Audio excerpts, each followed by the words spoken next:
Hi, I'm your host, Kelly Jo, and this is the Nourished Motherhood podcast, a show dedicated to bringing together the voices of motherhood and helping women connect with others and themselves through the power of sharing honest, vulnerable stories. Because every woman deserves to have a place where her voice is heard. We believe that supporting mothers is one of the healthiest things we can do for our society. There's a balance of beauty and grit to be found in every woman's story. And we're so honored you're here to listen, connect, and grow with us. Let's dive in. Wow. Thank you, Brittany, for joining us today. I'm so excited to welcome you to the Nourished Motherhood podcast. And I'm really excited about our conversation we're about to have today. I have been following your journey for a couple of years, and I just think there's so many aspects of your journey that's just wildly encouraging. So I'm really excited to just share this conversation. Thank you for being here. Thank you so much. I'm really excited to be here with you. Can you tell me a little bit about yourself? What does life look like right now? Like, how many kiddos do you have? Where do you live? Yeah. So life right now is really, really good. And I think a lot of our conversation today will be about a time in my life when it was not really, really good. But where I am today is such a beautiful, every single day I wake up and I look at my girls. I have two little girls, and I'm still reminded of the miracle that they are, but just the miracle to be their mom. I feel like motherhood, I always tell people that I crawled on my hands and knees into motherhood. I did not have that experience that some women have where they kind of hop and skip and bounce with a smile on their face into motherhood. And both stories are beautiful, but mine was more of like crawling, bloody mess. And when I get to wake up my girls every morning, I just am so thankful and reminded that miracles still exist. And aside from raising two girls, I'm writing a book and I'm traveling. My husband travels for work. And so we are like back and forth all over the place, traveling with two kids in and out of hotels. So I just am telling myself, this is an adventure. Let go of your expectations of schedules and routines. And they're learning so much, and we've adjusted into it. It's been really fun, but we're like home one week, gone another week. And then, moms know I'm like writing a book in the crevices of the day where my kids are not begging for snacks. Oh my gosh. Yes, I get it. I think too, especially after this last year, trying to work from home and like kids are in and out and popping in and on meetings, and just, I think it's given us all a level of extended grace for family in this season for sure. Are you sharing what your book's about, or is that still under like wraps? Yeah. I can't share like the name of the book, but I can definitely tell you it's a memoir. So it's my story. And it's just about a woman who woke up to her own self through the lens of finding identity in the wrong places. And so race, religion, marriage, and motherhood are four ways that women identify themselves. Wow. And that is such a beautiful way to define yourself until you lose yourself in those boxes. And so, early on, race and religion, obviously race for everyone. And a lot of us, religion is such a huge part of our life. Those were just two things that I used to define myself. And then marriage, I got married very young at 21. Or no, my husband was 21. I was 20.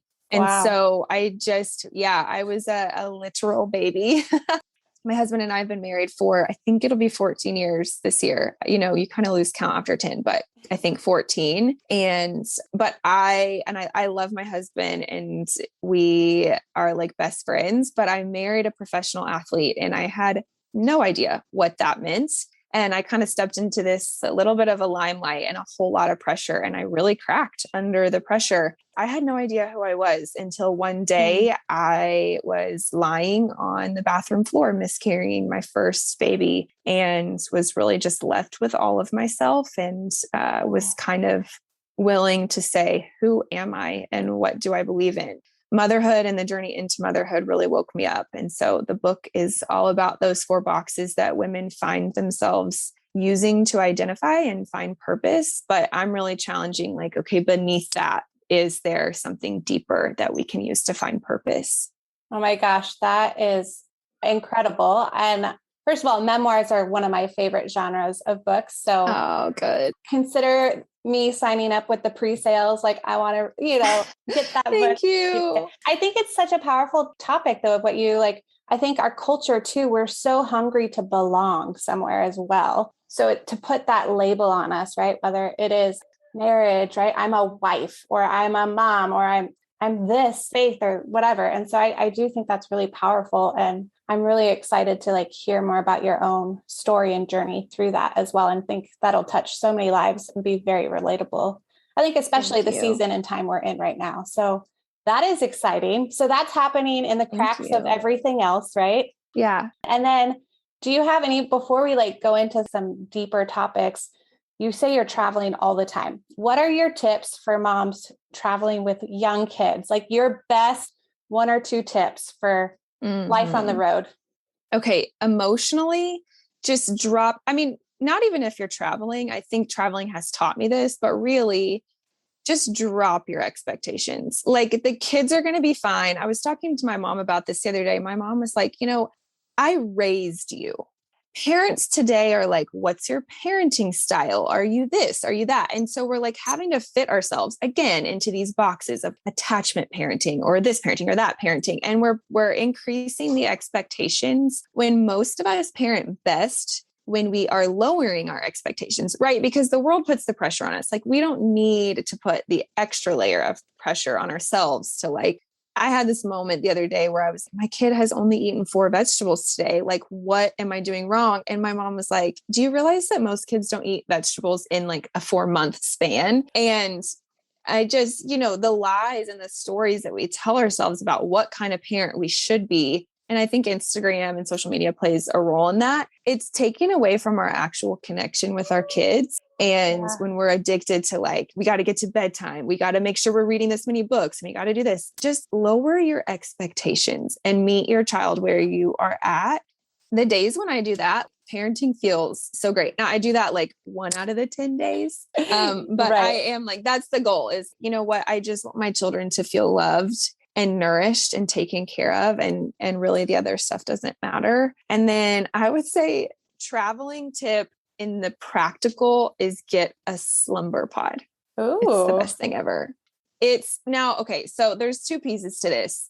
If you're a mom that is paying attention to their circadian rhythm and does not want blackout, it's probably not the best. But if you're a mom that's like, I understand the circadian rhythm matters, but also so does sleep, and I'm traveling a lot, it's like this tent dome thing that you can put over top whatever they're sleeping in, a crib, a pack and play, and you stick a sound machine right under it. And it is the best thing ever. We have not had any sleep issues because sleeping in different beds for kids can be a bit of a challenge, but the slumber pod just like cocoons them in this little sleep bowl of heaven. And it has been such a good thing we've done traveling. Oh my gosh. Well, we need that here in Alaska. You need that.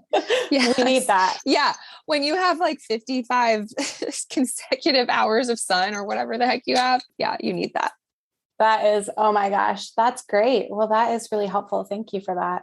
Wow. Well, I would love to just dive into some more of you said you came kicking and screaming into motherhood, and that really you had this awakening begin that moment you were on the floor in your bathroom. Can we like back up to your story and your journey back to the beginning of motherhood? Yeah. Yeah. So really it starts with, I want you to know my husband, him and I are best friends. We got married super young and we had this 5-year plan, right? Like we were 20 and 21 years old and we were like the first of our friends to get married. And so we were like, we'll give it 5 years. We're going to travel and pursue dreams. And, 5 years came and we were like, we're not ready to be pregnant. And fast forward a couple months, we were pregnant and it was a huge surprise. That first day, like looking at that pregnancy test at 24, 25 years old, I didn't even know how to read a pregnancy test. Like I was like, what are 2 lines? And I'm like trying to figure out like, am I a mom? Am I not a mom? And it turns out I was pregnant. And it was in that moment that I realized I'm so ready. And what I think now, and when I talk to moms who've dealt with infertility, is I try to validate the experience of, I didn't become an actual mom until several years later. Like I didn't have a child in my arms until several years later because I ended up miscarrying that pregnancy. But the seed and the desire to become a mom is the strongest desire I have ever had. Motherhood was awakened in me before I had children in my arms. And, I thought I was healthy. I thought I was living this healthy lifestyle, but was making just some flippant decisions that I didn't know would it affect my health, and ended up miscarrying, and then miscarried 2 more times. So I had a total of 3 miscarriages in 1 year. My journey into becoming a mom, I just really knew inside of me that I was meant to become a mom. And it wasn't something that I was choosing. It was something that was being chosen for me. And so when medical doctors were telling me, you're fine, we can do this medical intervention, or, use a surrogate, I just felt like no one was hearing me. And I wanted, we had plans to adopt. I really sat down with myself and asked, like, do I want to do IVF? If we're already planning to adopt, is a biological child something that I need? And so I grieved that. And then something happened in me, and I realized, like, I need to get to the root cause. Perhaps infertility and miscarriage is just this random phenomenon, right? Like, perhaps these medical doctors are like, this is normal, this is common, this is just what happens. And I do think that is the case sometimes, but I knew for myself, like, something was not right. And so I sought out a naturopathic medicine and holistic healing, and we adopted. And so we knew we were ready to become parents, and we set out on the adoption journey. And alongside that, I grieved having biological children. And I actually got to a point where I was like, I've done enough to my body. I'm ready to never be pregnant again. But I was seeking out this holistic health and wellness, and just really wanting to feel good inside of my skin. Because if I was honest with myself, I didn't feel good. Like, I was 24 years old and I was chronically fatigued, and I had anxiety and all those things that doctors say are normal. Just take this pill for. And I'm not knocking Western medicine by any means. Allopathic medicine has its place. Certainly. But I just felt like that was the last resort for me, was to use allopathic medicine to treat my symptoms. I wanted to kind of go this natural route and try everything else possible to heal. And then I got pregnant. And I was the biggest shock of my life, because I was ready to, like, not ever be pregnant again. And, now she's 18 months old. So that's so encouraging and just wild to see both routes into motherhood. And I think sometimes we have this idea that our journey into motherhood has to look a specific way, or like our birth has to look a certain way. Otherwise, it makes us less than or something. But like, there's so many different avenues. I think something I had heard you say once on your Instagram was, just, you don't have to have your own child to be a mother. It's like, you can be a mom to others as well. Like, it's something that's in you and a greater thing than just biological children or adopted children, or even having children in your own home, right? Like, it extends far beyond. So I think that's what's really, one of the things that's really powerful about your journey is, like, you had multiple routes into motherhood and multiple experiences as well. Yeah. Adoption made me a mom. And I always, since I was a little girl, knew that we would adopt. And, it's been really interesting being a biological mom and an adoptive mom. And people ask me all the time, did you have a biological baby because you adopted? There's like this sort of unsaid feeling that people think, oh, if you just adopt, then you'll have a biological baby. And that was not the case for me at all. Like, I knew that we wanted to adopt, and that was very separate for me than having a biological child. I felt like adoption is not some sort of means to an end, or like, if you do this, then you'll get that. For me and my husband, we both knew the journey was to adopt. And we actually had a failed adoption right before our daughter was adopted. And so, yeah, I just felt like my journey into motherhood was 3 miscarriages, an infertility diagnosis, a failed adoption. And I was just kind of like done. Like, I'm done trying to be a mom, because every door is being closed. And now that I'm on the other side of it, I'm so lucky that I got both, because I know that for me, both was really what I wanted. That's really cool. How long was that journey for the adoption period? What did that look like for you guys?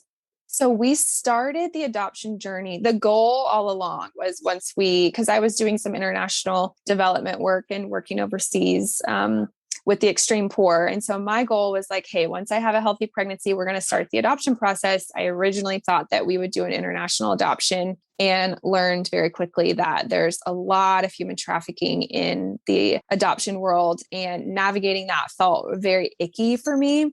And so we decided to do a domestic adoption, but a healthy pregnancy never came for me. And so, right around the time that my doctor gave me the infertility diagnosis was kind of the time that he said, you can do IVF or we can look into surrogacy. And my husband and I were like, we're going to put that piece on pause and focus on this other piece that we thought we would do at the same time. So right when we were presented with IVF or surrogacy, that felt like a huge thing for me to think through. It wasn't like he was very much like, we can start next month. And I felt like, I was never given an official diagnosis as to why I was miscarrying and then eventually diagnosed infertile. There was never like this cut clear, here's what's wrong. And so I felt just odd about, how do we know IVF will even work? Do we want to spend all this money on something that we don't even know why my body's doing this? My husband and I decided that we would start the adoption process. And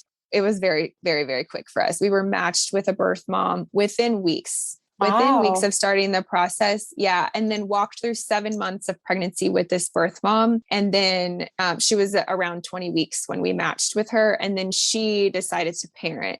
And 10 days after she decided to parent, I got a phone call about our now daughter. So it was a very, very short process for us in the adoption world.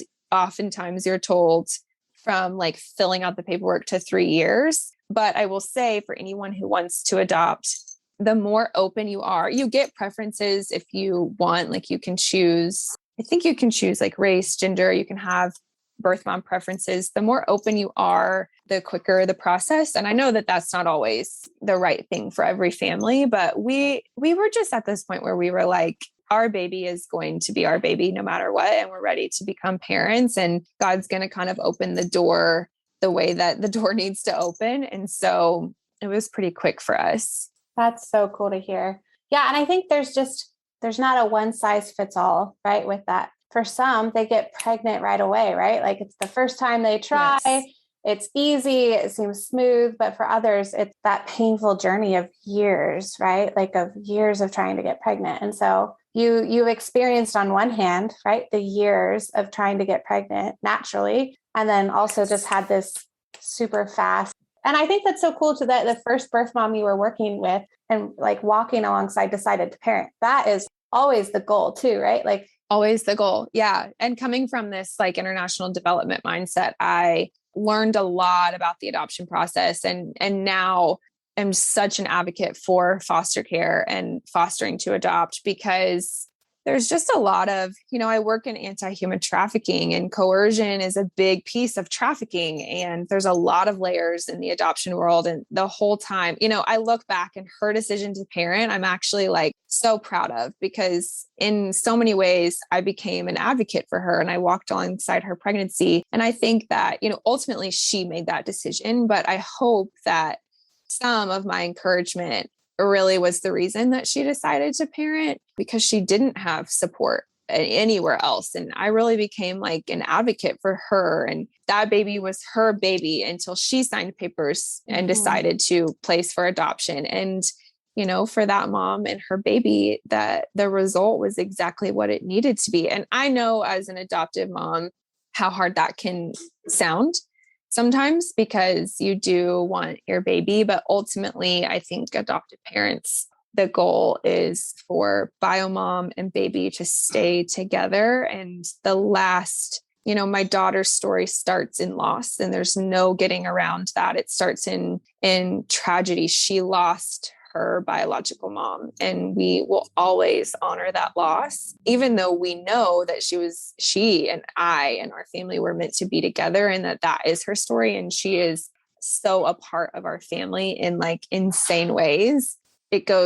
Our bond goes beyond biology, but I think it's really important to keep in mind that with adoptive families, those babies are losing their birth mom, the only home that they've known for their entire life, the 9 months of pregnancy that their bio mom carried them. That's so powerful. I think that's really beautiful. I myself am adopted. And so I just like, I didn't know that. Yeah. So it's a huge, I mean, exactly what you said of like, my life started in loss, right? And like the fact that you create space for that and to honor that, but also like, I can't imagine my life without my family and where I was placed. And like, my parents always said, you were chosen. And like, that was really special at the same time. And now I have a relationship with my biological mom, and it's just like, both are really precious. And like, there's been so much purpose for both. So I just am like a huge advocate of adoption. We want to adopt. And like, I just think to be able to create that space for really supporting, like coming alongside of like, I think something else you said is like, we all belong to each other. Is that a quote? Yeah. One of your quotes? Yeah, that is. Yeah. That's the mantra of our nonprofit. Mm-hmm.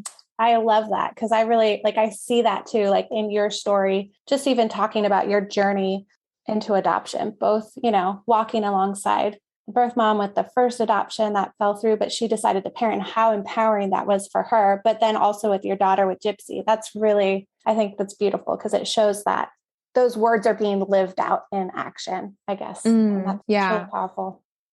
Thank you. I didn't know you were adopted. And I think that makes this conversation even more beautiful and more powerful because it's not often that I get to have a conversation with someone that has been adopted. And, you know, I'm doing my best as an adoptive parent, but I also will just never know pieces of what it feels like to be adopted. So thank you. Yeah. I mean, I think the journey you're on of like, your own healing, both physically, emotionally, spiritually, like as you show up whole and then you create those spaces, you know, for your daughters, both your daughters, because they're going to walk through their own circumstances and own trials, and to give them the space for that outworking of that healing is just, you already are aware of it. And it doesn't sound like you're trying to suppress it or pretend it doesn't exist. And so I think that's half the battle is like acknowledging it and creating the space for it. Yeah. Thank you.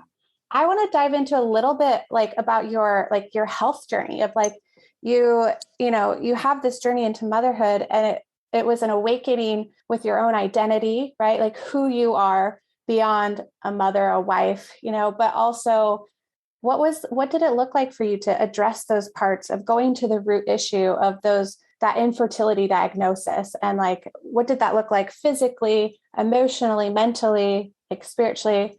Walking through all of that?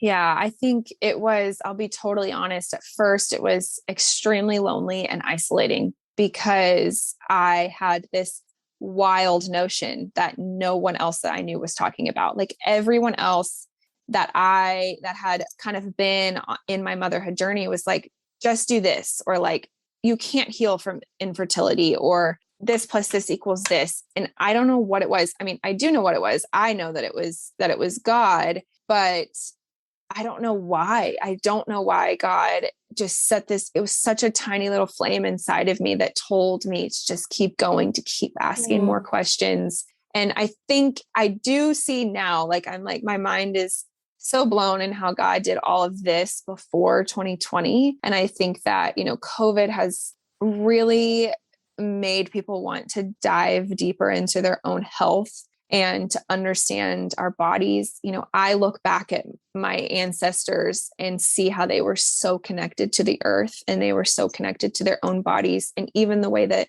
certain communities treat moms and women, especially in those birthing years, I just really started to like laser focus on what it meant to be truly whole. And a piece of that was to be really healthy. And I just started to think like, I'm 20 something years old. Should I be having panic attacks? Like, I know everyone is saying this is normal, but something inside of me said, I think it's common. I don't think that it's supposed to be. I don't think that I should be in my 20s and suffering from anxiety and suffering from chronic fatigue and now having, you know, infertility. And I just absorbed everything that I could, where people were talking about healing and talking about hope. You know, my goal at first was to just get pregnant. And then eventually I really surrendered that goal. And it was no longer to get pregnant. It was just to be healthy and to live like a really healthy and whole life, and whatever that meant. And so I started reading books on people who had healed themselves. And it really aligned with like this Jesus that I saw in the Bible that like a lot of Christian circles weren't talking about, was like this Jesus that healed people's physical bodies before he really asked anyone about their sin or about their spiritual life. Like Jesus lasered in on people's physical bodies, and he healed women and he healed children. And I thought, because I was doing this international development work and I was working with survivors of human trafficking, a lot of people know that survivors go through a lot of emotional trauma, but there's also this physical trauma piece of like girls never be able to have children due to the amount of times they've been trafficked and raped. But I would see miracles in our safe home in India. And I would see girls who had been deemed infertile and told never to have babies because it was dangerous, and they were healed. And so I just dared to believe that if God could do that in them and in these people that I was reading about who had written books and podcasts, that maybe God could do that to me. And I didn't know. I mean, I didn't know until I gave birth. Like my entire pregnancy, I was like, not really believing that I was pregnant, not really believing that I was healed. And I believed every single day that I was going to lose her. Now that I'm on the other side, I can reflect back and see like I focused on healing my body. And so then my body was able to. Pregnancy is such a tender time in a woman's life. Anyone who's been pregnant knows like it's a little bit like performing in the Olympics.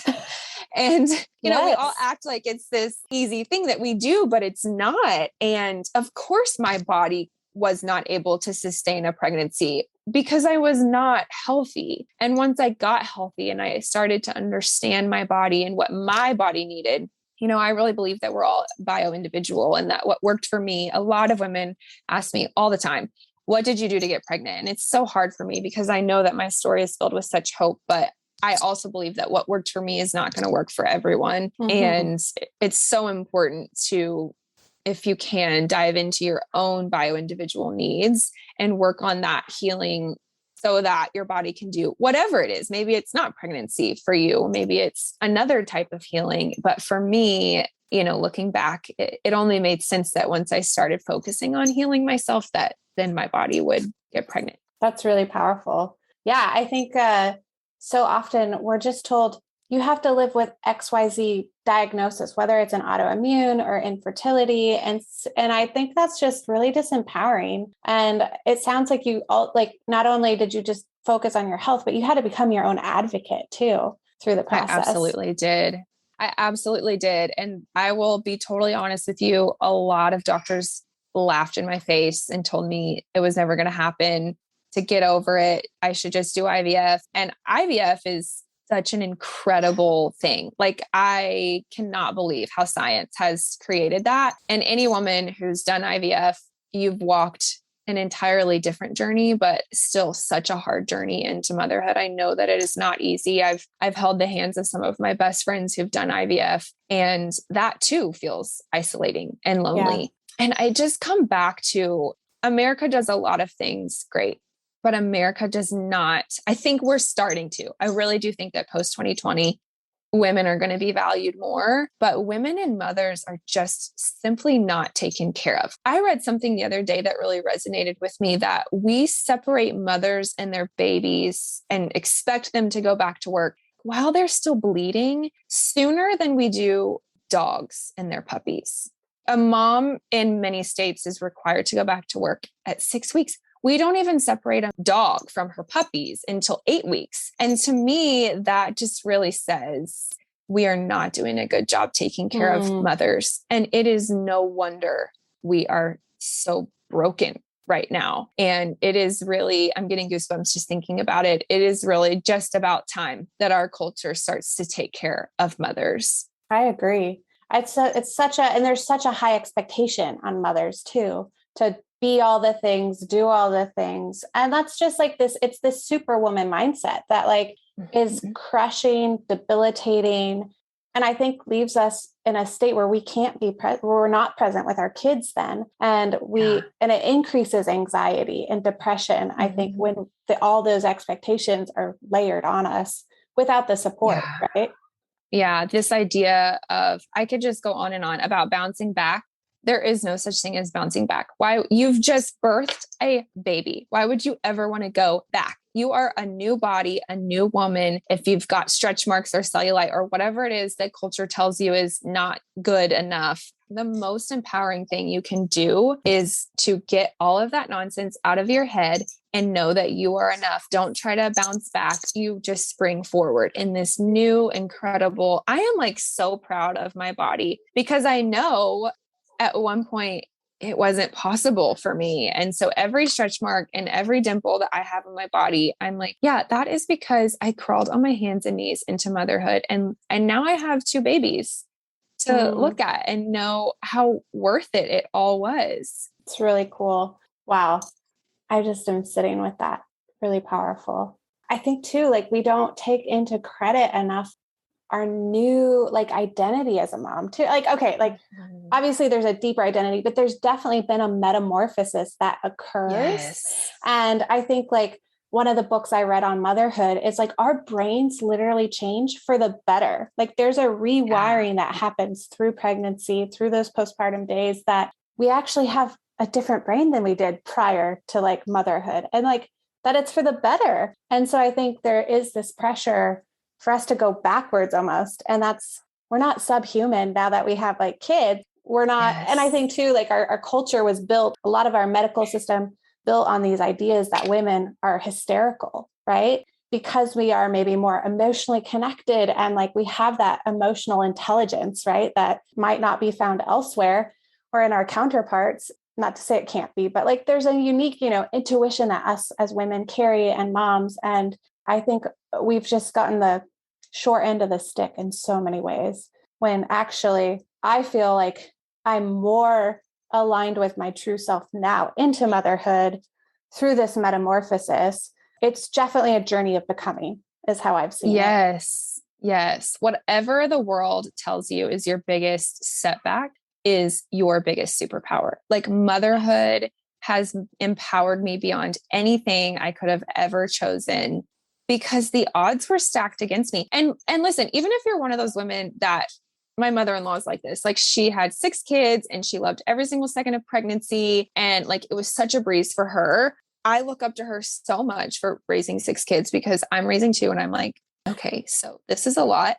The thing is that there is not, if you easily get pregnant, you might not have such an easy postpartum time or nursing. Like every mother has something that did not come easy not because something is wrong with her or her baby, but because something is wrong with culture and the way culture doesn't support women. When I look at some of the poorest communities in the world that I've worked with, what's been so cool to see is the way that moms will literally like come into the tent after a new mom has given birth and brush her hair for her for hours. And just while she holds her baby and she nurses her baby, in America, we want to come over and we want to see the baby and we want to hold the baby. But really it's like this time in a lot of other cultures, like no one is allowed to hold the baby except for mom and dad and not even dad for like a couple of days, because it's this, like you're talking about, it's like creating and nurturing this bond. And then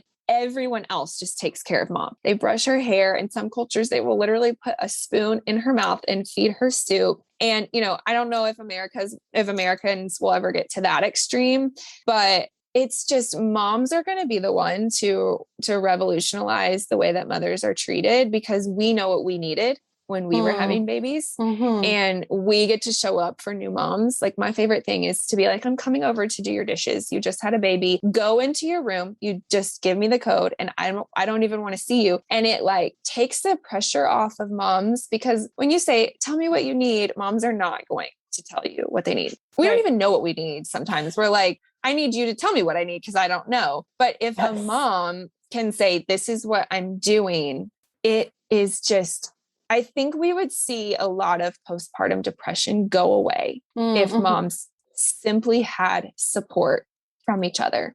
That's huge. What would you say for the mom who has no support? Like, what have you seen as being like really helpful to be able to, like, how can we start to fill in those gaps when so many of us are isolated? Maybe we live away from our families or we don't have that supportive network. Do you have any like tips or advice?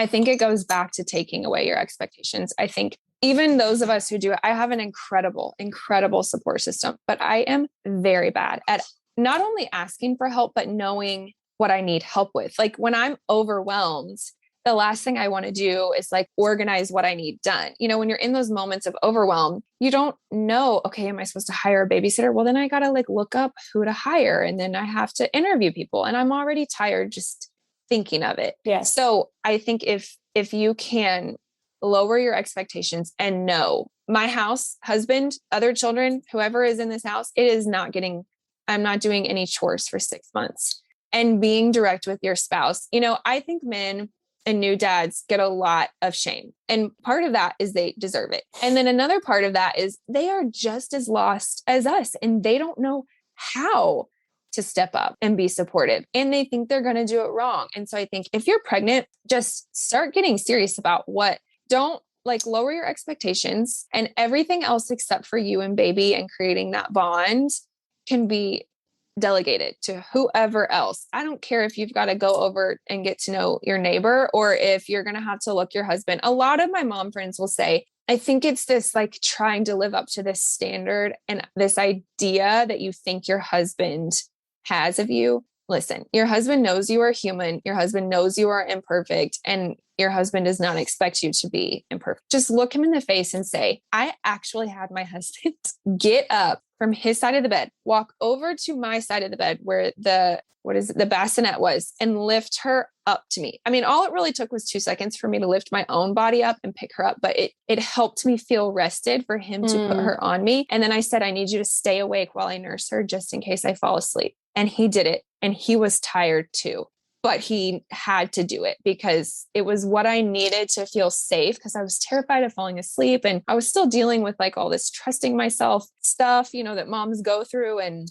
there's so many mixed messages about what's safe and what's not safe. And that I knew felt good to me. So for 3 months, my husband put the baby on me and watched me nurse. And, you know, it was so miserable for him. We were exhausted, and like we sort of hated each other during that time. Yeah. But we look back and we're like, that was such an incredibly bonding time for us because we did something hard together. And it wasn't just me doing something hard, looking at him sleeping. And, you know, that might not work for everything, but pick the 2 things that are really hard and just ask him to do it. Whether if you're not nursing, like, can you get up and make the bottle and bring it to me? It's those tiny things that, yes, you probably could do yourself, but that will make a huge difference in the way that you feel supported. And get over yourself. And you have to get over yourself. No one is going to ask for help for you. If you can just think of 2 small ways that you would feel support from your spouse, from your mom, one person, even just, let's say you're raising a baby alone and you don't have family around. Because of the internet, we have such power. You know, ask for a babysitter that you cannot pay very much money, but you will get experience with a new baby to come over once a week. I know you're exhausted, so you're going to have to be creative. Moms, I know this sucks, but like at some point we have to do the hard and sucky thing of advocating for ourselves in order to, in the long run, experience the support. That's really powerful. Yeah, I like that. I mean, and just putting it out there, we would never know unless we don't ask. Yeah. I mean, no one is judging you. I mean, every mom is like, yes, ask for help. I know when I get asked for help, I love to help. I want to help the people. I don't know what's wrong with me, why I can't. I'm like so much better now. I think once you lower your expectations, I just am like, you're cooking dinner 3 nights a week, husband. When you're home, you're cooking dinner 3 nights a week. Yeah. I don't care if it's like just a baked potato. I'm not doing it. That's so powerful. Well, I think too, like, not only are you getting the support that you need, like from your partner, but it also, I feel like that by communicating what you need, you're not expecting them to mind read, which can lead to like really unhealthy expectations. Yes. And you're also not planting seeds of, like, you said you could have been there nursing in bed, just watching your husband sleep, which I feel like could plant seeds of bitterness and like resentment. Absolutely. Of like, what are you doing? You get all the sleep. And, you know, like I'm over here working my butt off, but instead it was hard. It was tough for both of you to show up. And when you're so sleep deprived, right? Like, I feel like my real colors show when I'm so sleep deprived. It exposes every little crack. But looking back, you said you were able to, like, it was so bonding for the 3 of you guys or 4 of you guys, right? Like, going through that together. And so I think there's a lot of wisdom in what you shared. I think because I became a mom through adoption first, and we kept it a secret. So we did not tell anyone outside of our family for 3 months. My husband and I got to define being parents for ourselves. Whereas when you become a parent through biology, you're this woman that you cannot hide being pregnant. You're getting bigger unless you stay inside for 9 months. And everyone is telling you how it should be. You don't even realize it. And you see it on TV and you see mom exhausted and nursing. So in your brain, in your subconscious, you think this is how I'm supposed to do it. But because I did it in this very unconventional way, and it was literally a secret, my husband and I were like, what are we supposed to do? We became parents overnight. We were like, what do we do? And I didn't nurse my adoptive baby. So we split it all. And then when I became a biological mom, I was like, okay, so how are we going to make this equal playing field now? Because I just went through 30 hours of labor and I am not okay. I am not okay. Those first couple of weeks postpartum, I was like, what just happened? Yeah. And so, but having had that experience through adoption, I was able to advocate for myself and be like, I need your help. I cannot do this. Now we have a toddler at home. Help me, please. Yeah. I think too, that's often a second time around, right? We know different things. I'm 34 weeks pregnant. And so oh my gosh, congrats. Yeah. Oh my gosh. And so I'm very aware of there's no hiding this right now. But we're looking at how can we change things differently so that I do have more support this time around, we're hiring a postpartum doula and additional support team because it just is been through a marathon, right? It is like the Olympics and you don't just, it's not just a quick thing and you need help physically, emotionally, spiritually, relationally, all of those things are in play. So I think it's very powerful going through the first one, whether your route of adoption or ours, right, with our daughter biologically, but still the second time I'm like, and I think it's what's cool and maybe a mindset shift is to, instead of saying what should I be doing? Or what could I get done? Because, women, we can stretch ourselves beyond what we even knew, but start saying what do I want this to look like? And that kind of changes everything when you allow yourself to say, I get to decide what I want being a new mom to 2 children looks like. Do I want to co-sleep or nurse? Or you've done it before so that a little bit of the pressure is off. You can keep a little baby alive. So what do I want this to look like this go around? Giving yourself the freedom and the permission to do that. Fully agree. I think grace, the more we can learn the grace with ourselves and that we don't have to be all things. And it's okay to just be human, right? At the end of the day, it's okay to embrace our humanity, especially in motherhood, I think is really powerful. Wow. Well, this has been such an encouraging conversation for me. It's so delightful. Is there anything you want to share, parting wisdom, any parts of your story that you would love to encourage women with that we didn't get to? I would love to hear.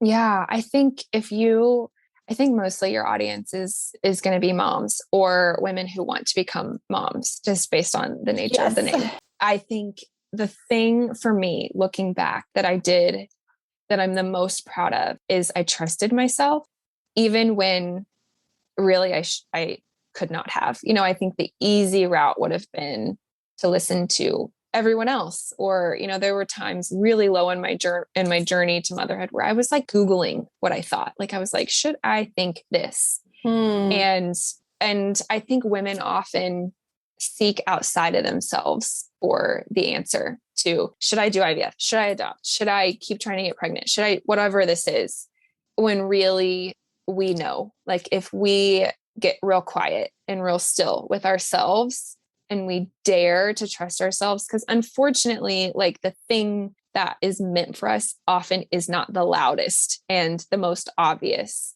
If you are a mom or want to become a mom and you're on that journey, just trust yourself with your baby. And even when a doctor who we want to trust, they are not the boss of you. You are the boss of you, and you get to decide what's best for you and your family. And that has been really the most empowering thing for me. It's also the most terrifying thing, knowing that I'm the boss of my own life, but just knowing that I don't have to solicit advice from other people. I can go inward first and then hear what everyone else has to say, but always bounce that off of what I know to be true right here inside. And truthfully, the only reason I have my 2 girls is because there were a lot of no's that I said and really intentional yeses that I said in my journey to motherhood. And how I healed my body was because I trusted myself when everyone else was telling me not to. So mamas, the best thing you can do for yourself is to really trust that voice inside of you. I couldn't agree more. That's really powerful. Well, thank you so much, Brittany. I know there's a lot of women listening who are really going to resonate with different parts of your story. What's the best way to connect with you, follow you, see the work that you're doing? Maybe even you mentioned the work you're doing with Mission 108. What's the best way for people to stay in touch with you? You can find me on my personal Instagram, which is Britt, BRITT _Ross, ROSS 108. And I share a lot of wellness tips and I share a lot about motherhood and marriage there. And then if you're interested in Mission 108, which is the nonprofit that I started that does anti-human trafficking work in India and the US, you can follow us. It's just at Mission 108 on Instagram. Those are Instagram is the main thing for me. We're on other social media platforms, but if you want to get in touch with me, get on Instagram. Awesome. That's so great. Well, thank you so much for your time today. And this has just been such a delight. And I really I just want to honor too your vulnerability, your courage to share your story too, because I know there's a lot of beauty, but a lot of pain woven together. And your story is beautiful. You are beautiful. And so I just really honor you and thank you so much for being willing to share with us today. Thank you so much. I really appreciate it.